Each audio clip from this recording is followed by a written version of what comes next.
Welcome to the Beyond Coaching Podcast. I got with me Max Aita, my co-host, and myself, Zack Bartell. We've got Joe Beck on the podcast. Joe, thanks for joining us today. Thank you. Thanks for having me. Absolutely, man. So let's get right into it, man. Tell me a little bit about how you got into this, where you're at now and what things look like. Okay, so I'm the head coach of Heroic Barbell. We're a online, mostly club in Portland, Oregon. I have a handful of my athletes who live here in Portland and another handful, maybe 2/3 here in Portland and a third kind of spread across the country from Seattle to, where's my furthest person now? Texas for sure. I think I have someone on the East Coast. I certainly have some fitness clients on the East Coast. So people spread across the whole country. I've been in the sport for about 12 years. I got into it through the gateway drug that is CrossFit.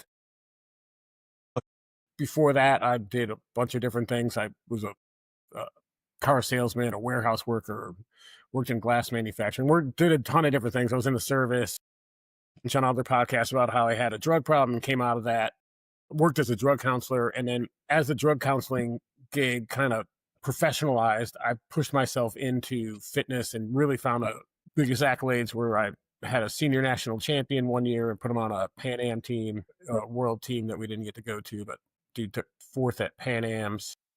Coached I've been to every national meet for the last 4 or so years, including a lot of the Masters international meets. So I get around and super love what I do. That's awesome, man. I think that's what it's all about.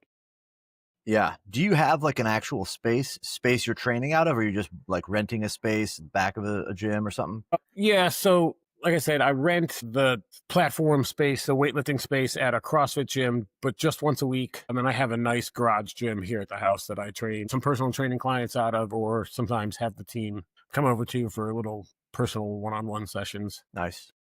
Take me through the breakdown of how you coach. Do you coach with team templates? Do you do individualized programming? I'd like to learn more about that stuff too. Okay. So yeah, I run what I sell the guys as a semi-personalized program.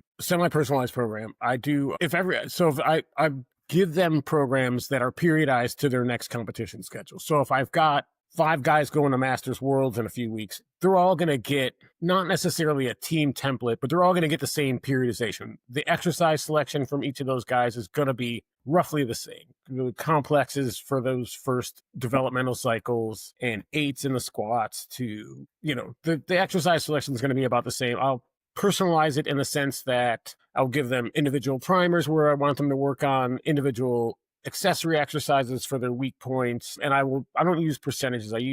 I'll tell them exactly what to lift based on how they did the week before. So then if I've got other people going to a different meet, they're going to have a different periodization schedule. Again, similar exercise selection and again, individualized primers for the most part. I mean, sometimes they're just getting like this is what we do especially in the peaking cycle. I always use like a slow pull snatch as the primer, a slow pull clean and jerk, and slow pull clean and tempo jerk as the primer in that cycle.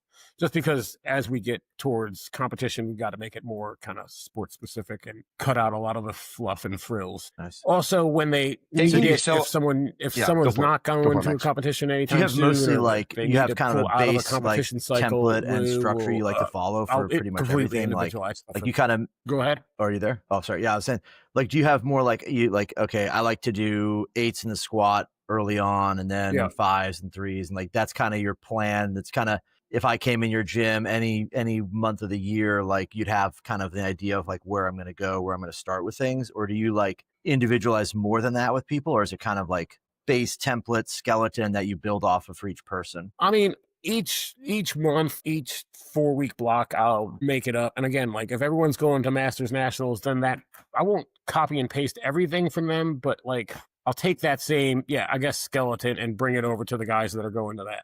If you're not going to anything, or we need to individualize it a little bit more, girl's injured, hurt her knee, can't do anything, can't pull from the floor, can't squat below parallel, I'll make a whole individualized block for her, trying to get her healthy again and still leading towards, she's still signed up for AO2. So I'll individualize whatever they need for them going forward, or add or take away stuff. So not really a template, but it's not complete. No one's getting a completely 100% individualized program unless they need. So I want to jump into the coaching workflow first because I think that a lot of coaches struggle with having a solid workflow. Where do you feel like you have any gaps in how you systemize your programming and coaching and workflow, or do you feel like you're pretty solid there? I feel like it's pretty solid. Programming takes all day Sunday, which I think is fairly typical for most coaches. Throughout the week, I use a video software app. I have some people on the program that are using the integrated software in Coach Logic, and then I have more or less. I still use Coach Now. So I do video review on the daily through Coach Now and program on the weekends. I see a few clients during the week, mostly just personal training clients. Every once in a while, the lifters will come over, or I'll drop into, like, since we don't have a physical space, they train all over the city. So maybe I'll drop, especially as I get closer to competition, I'll drop into where one of the lifters who's lifting in the competition is training to watch them or be in person with them. And then on Saturdays, we get together as a team and train. Those are kind of my favorite days. It makes me wonder, like, or think that someday I would like to have a facility, but every single dude that I know that has a facility is like, don't have a facility. It's like, and just what you were talking about before you're coming on, there's always, structural issues, the nut to crack of the rent every month. It just makes me like, I don't know. It makes me happy to be where I'm at, to have like I said, my system, I think it works pretty good. I've been fairly successful with lifters. I mean, I've had success on the masters level, on the national stage, I'm at every like I said, I take people to national meets all the time. I'm pretty happy with the workflow sense of it, and I don't feel overwhelmed. I definitely don't feel burnt out. Nice. Yeah.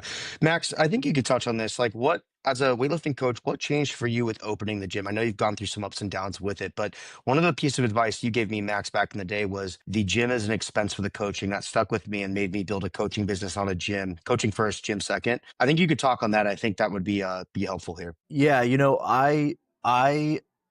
I used to drive around the Bay Area. Like, I would just go this big loop in the Bay Area almost every day. I'd start in Oakland. I'd drive to San Ramon, coach at Cal Strength in the morning, then go from California Strength to like Pleasanton. And then from Pleasanton, I would either drive back up to like Walnut Creek and then to San Francisco, or to San Francisco.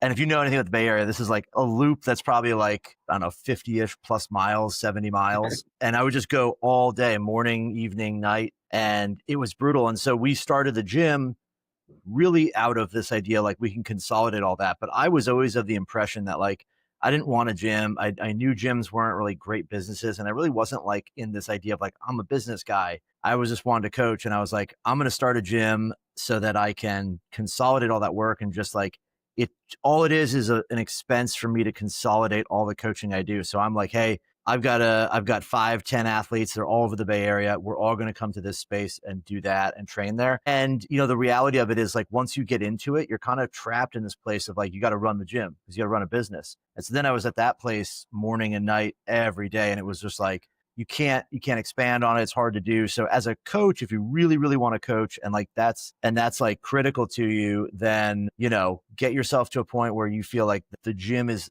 something that's an extension of doing the coaching versus trying to make the gym into a business and then yourself have a job, which is the coach in the gym. And that for me was like, that was hard to do. It just really was difficult to maintain that. So I would say it's like, if you really want to have a gym and be a business person. If you really want to coach, and maybe there's a gym in the future that would be the thing that allows you to just consolidate what you're doing. Yeah. I feel like you mentioned that trying to get the people from all over the Bay Area to come there.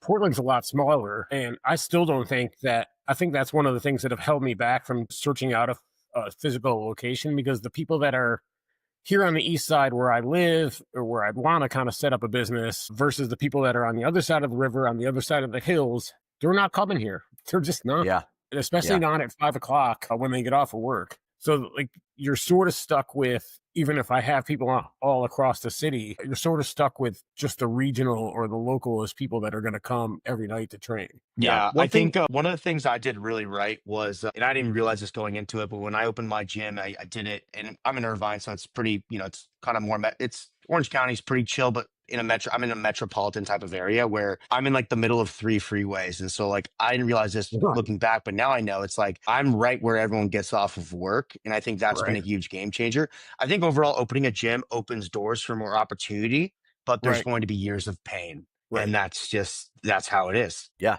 I Yeah, always used to it joke that goes you like didn't that. need a name for your CrossFit gym. You could just call it CrossFit on the way home from work, and it's going to Yeah, be the one that sells. definitely.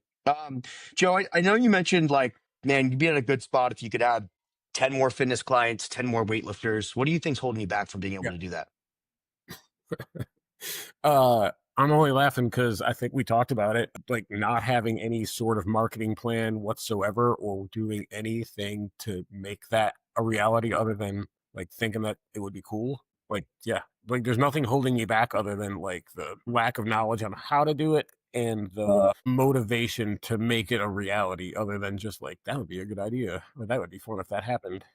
You know, it's funny, Jimmy, because like that's a reality. That's actually like a bigger problem than I think. It seems like a simple thing at first, but it's like the reality is a lot of people are, you might be in a spot where it's like you have a sort of fixed income from what you're coaching, a fixed revenue and all this. And the idea of like, okay, I'm going to put money into marketing or advertising, like maybe paid ads or something, or you have to take this leap of like, I got to know what I'm doing. Cause I'm going to spend $500-600 or whatever, or 1,000 or whatever it is, spend this money and it doesn't produce a return on that investment, then I'm just out money. And it's like, what was the point? So like, I think a lot of people fall into this place of, and we were for a long time, like, how do we spend money on marketing to make a return? Right. And it's such an easy thing to be like, okay, here's money going to Google ads or going to Facebook ads or Instagram ads, and you get nothing out of it. And it's like a lot of it comes down to like, you have to have a good idea of what exactly you're trying to accomplish, and then read and study and learn and pay a coach, pay somebody who knows how to do it, like to teach you what that process is. Because I wish I had done that years ago. I didn't really understand the power of like paid ads and marketing for a long time until I really saw it actually work, where, you know, your goal should be to get a good handle on that so you can get comfortable with it. But initially that first thing, it's like, I don't think that's unusual. I think a lot of people are in that same boat of like, I'm not really sure exactly what to do or how to go about it. And the risk of just spending money on something that doesn't produce anything, or maybe you did spend money and you don't get anything out of it. It feels like this isn't worth doing. And you kind of just hope for that next referral, hope for that next client to come through the door. Right. Right. And I think a huge mistake I see a lot of gyms coaches making is they don't have actual tracking set up for ads. So like one of the things that we do here is, so we run Google ads and meta ads. They're linked to a landing page. The landing page can literally be where your contact page is on your website, but just duplicated and hidden from your main page. So it's just like a link that goes straight to the ad, takes you straight to a link that looks like your website but isn't. It's really a landing page. And then what happens is when that person comes in, you know that that lead came from the ad, because the only way someone's finding that page is through the. If we want to take that even a step further, if you have a CRM, it's like I use Go High Level for the gym and we use it for Coach Logic as well. We can connect both of those to where now when someone comes in through that landing page, it tags them with Google lead or Meta lead. So I can literally calculate return on ad spend and say, okay, if Joe Beck signed up for this $500 session package and then into a membership for, $2,000 for the annual or 2,500 or whatever, I can say, great, he cost me 30, it cost me 20, 50 cents for the click and then X amount for the person. And then that turns into $3,000 in revenue and we can track it back. And if it's not working, we can shut it off real fast or change and pivot. But like what Max was saying, it's getting really clear on like what our offer is. I see a huge mistake, with coaches being like, come in, train with us. But like, what am I getting? Am I getting intro sessions? Am I joining the beginner class? Am I getting a free assessment? Utilizing some offers to actually get people in the door, I think is where I see things work really well there. Yeah. Yeah. Is that in an online One thing I think setting too that kind or of goes not? like hand in hand with that is maybe lost on people is like, there's an idea a lot of times, like, let's say you've got a gym with 25 dudes in it and they're just like hardcore guys that are all into like, snorting ammonia and lifting heavy and they just love that. And you're thinking in your head, oh, we need to get more women in here because we have no women. And what you're really doing is saying, hey, the core group that loves what I'm offering, I'm going to abandon that and try to start something completely different and attract a totally different person to the gym that doesn't want anything to do with us. But I think I need to fill in the gaps when the reality is you should be piling on your winners, right? Keep going with the winners. If your avatar, if the guy, the person, the whatever it is that goes to your gym fits in a certain kind of niche, just keep doubling down on that, because that's the kind of person that's going to like it. It's going to be an easier, faster sell to get that kind of person in the gym. And pursuing that's way better than thinking, I got to build up the other things we don't have, because you're just starting something completely new, basically, right? Absolutely. Joe, I know we talked a little bit about like the Yelp pages and Google My Business page. And so Mhm. with your physical location you rent from, I think you're still probably able to set up a page like that too. And one of the things I know works really well, if we talk low hanging fruit, unpaid advertising, it's going to be generating reviews by just asking your members to leave reviews. And I see that that works really well because, yeah, when people look up weightlifting coaches, you're going to be the first one to pop up on Google because your business page shows, you have 5 stars from 30 reviews, et cetera, and it builds over time. Like we have like 400 reviews now, but I started doing that 5 years ago, and they just start to stack. And so I think like we talk a lot about, I talk about a lot of the different facets of marketing, email, paid ads, organic social media. But I think the review pages is something where if you have a physical spot you train people out of, that's something you can unlock as well. That's not paid whatsoever, and a good place to start with like very low work. Yeah.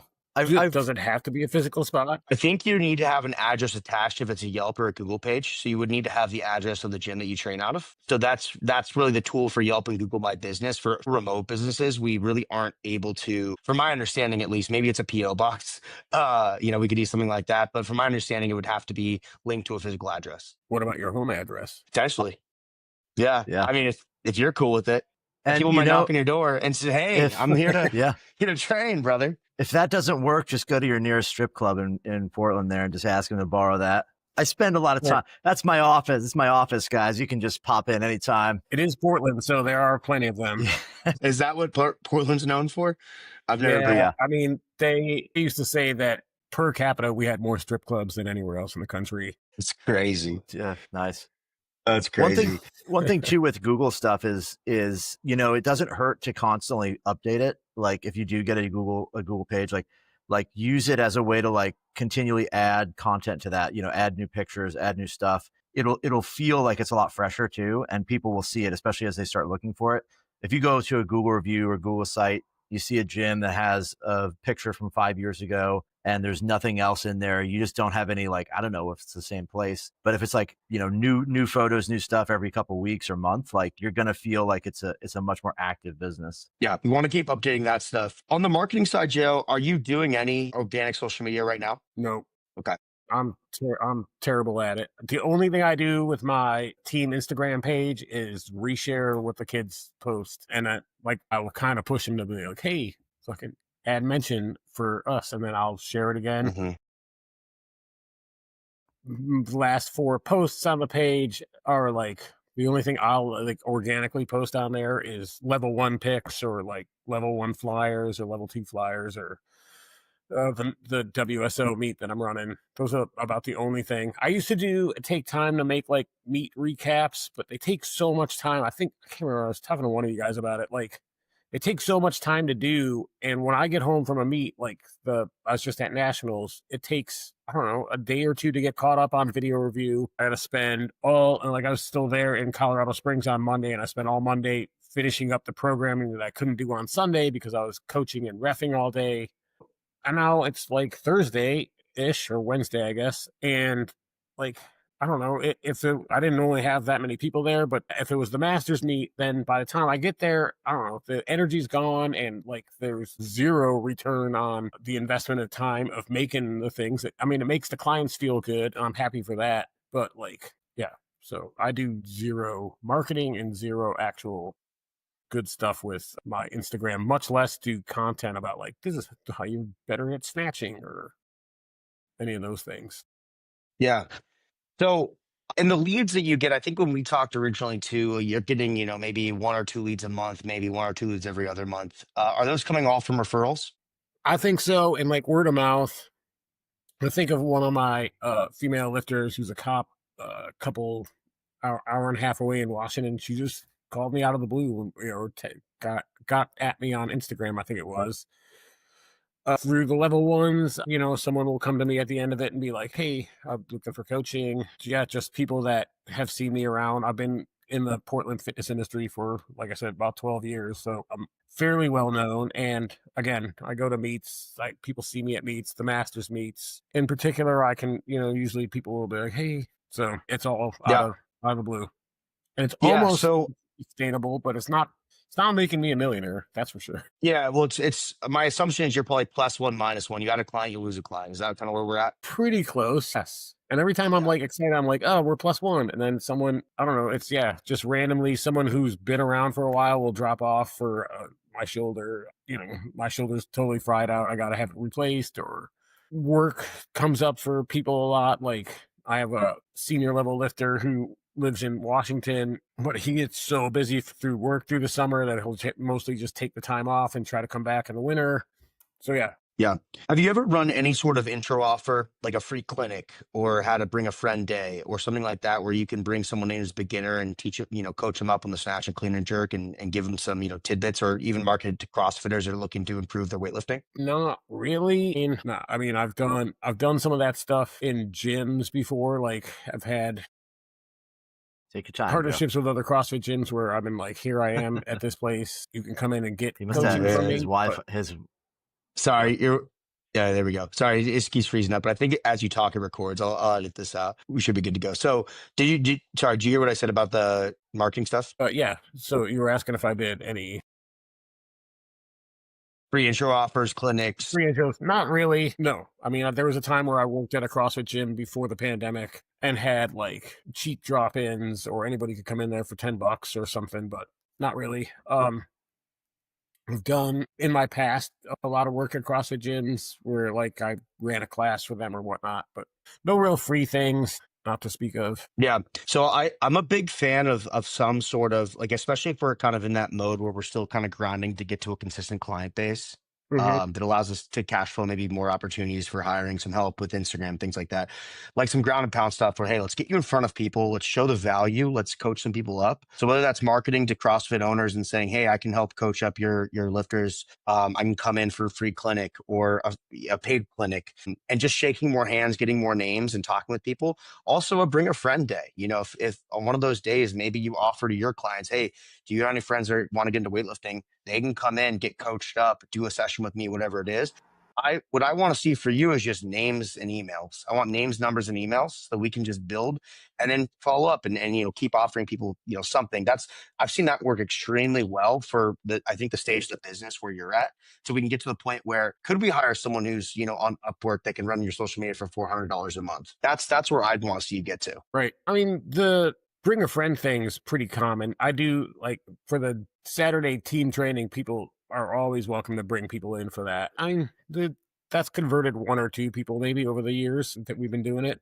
So that does work. I just ran a paid clinic, except that it was a similar thing. Like I got paid, but the athletes didn't have to pay at a recovery based CrossFit gym a couple years ago or a year and a half ago. That didn't really turn into anything business. Like no one came over because of that. My price point's not super low, so I do get a lot of pushback on that's too expensive, can't afford it. Yeah. Another thing I've seen work really well, especially from that population. yeah. Well, I work, so I mentor, business owners stuff. I work with a weightlifting coach who has an offer that he offers weightlifting coaching for CrossFitters at a cheaper price point with like template based work. I think it's like 75 a month, gives like a video review, maybe once a week on some lifts, and then gets a template going. Like things like that, I find, yeah, if your price point is like, let's just say 200 a month, and they're also paying 200 or 150 a month for the CrossFit gym, and they're just a mom or dad, they're probably not going to want to invest $350 to $400 a month in their fitness. Like it's just, unless they're loaded, but if we can find a price point that could work, that we could graduate these people, because what I see a lot of times is these people then fall in love with the sport of weightlifting, and then they quit CrossFit and then they go to lifting weights. And I've seen that work extremely well too. One thing too with price point, like we have, I'm in the Bay Area, so it's like I don't know if you've seen the news, but there are people being offered, $100 million offers to switch companies, right? There's insane money out here. And then you have everything in between that, right? So you've got everything from that to the, people who have no house, living right next to the gym. But a lot of it comes down to like probably identifying kind of the people that are in your gym now, like who are they? Because those people are able to afford it. But also there's a huge value proposition that I think weightlifting coaches probably need to get their mind around, which is like, it's a high skill, high expertise kind of offer. It's like, you're not going to get good quality weightlifting coaching somewhere else for cheap. Like no personal trainer is going to deliver that.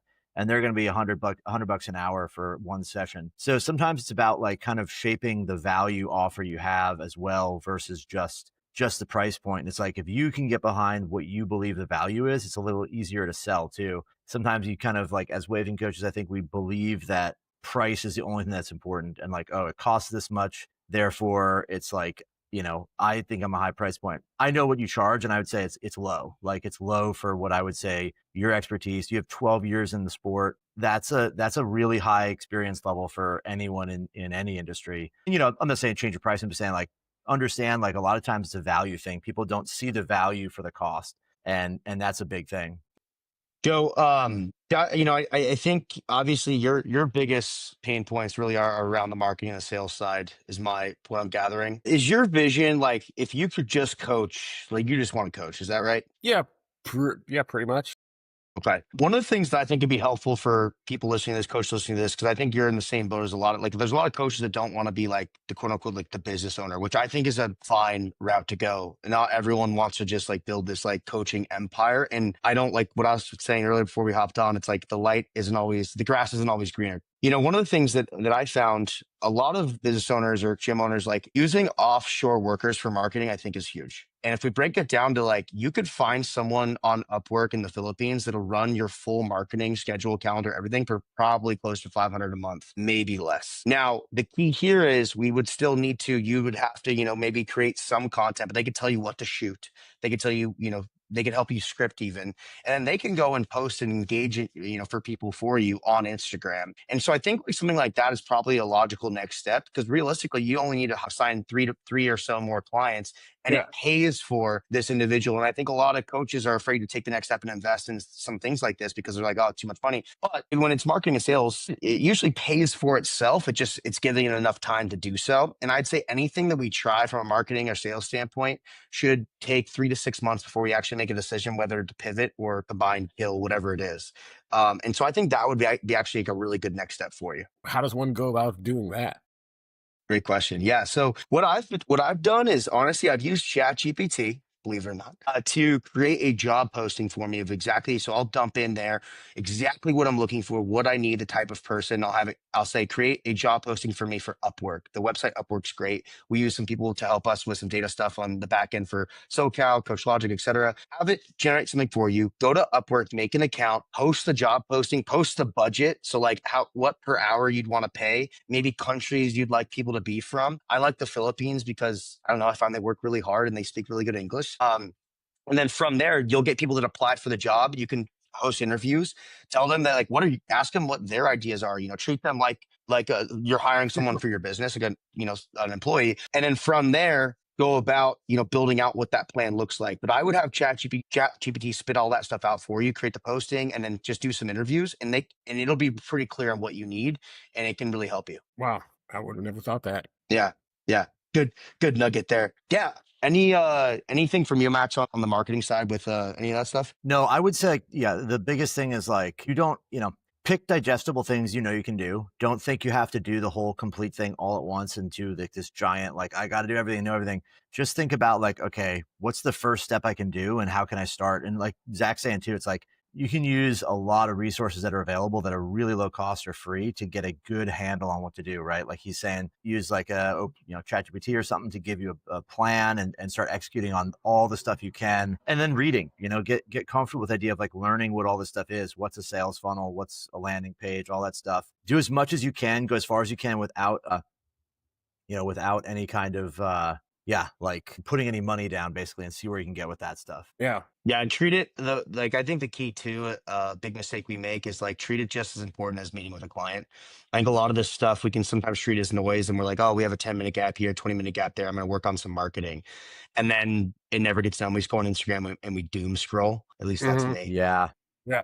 And so like, I use my calendar to say, I'm going to do these to-dos and tasks, or I'm going to work on marketing at this time, or podcast planning, or whatever, email marketing in the calendar. And I treat it with the same, respect that I would treat a one-on-one meeting with a client or a coach or whatever it is. And that's the key, as our own bosses, like, we have to hold ourselves accountable, and that's a blessing and a curse, like, in a lot of ways. Sweet, man. Hey, as we wrap up here, I just want to ask, is there anything else you wanted to cover? Anything else you wanted to share, to help coaches, similar to you, or any other questions you want to ask us? I can't think of any off the top of my head. For sure. For sure. Well, cool, man. Well, Joe, tell me where people can find you and what kind of people you can help. If there's someone listening to this is interested in working with you as a coach, tell me a little bit about that. Oh, geez, I wish I had a better answer. Step one, create the elevator pitch. Yeah. You can find me on Instagram at Heroic Barbell Club. You can text me or you can email me at Heroic Barbell Club, unfortunately, at gmail.com. I had a good Joe at Heroic Barbell Club email from my website, but somehow that's broken and I just never fixed it. There's that. I'm not going to give out my phone number. Some people text me, but that's, better know me. Why don't you DM me on my Instagram page and I can answer you there.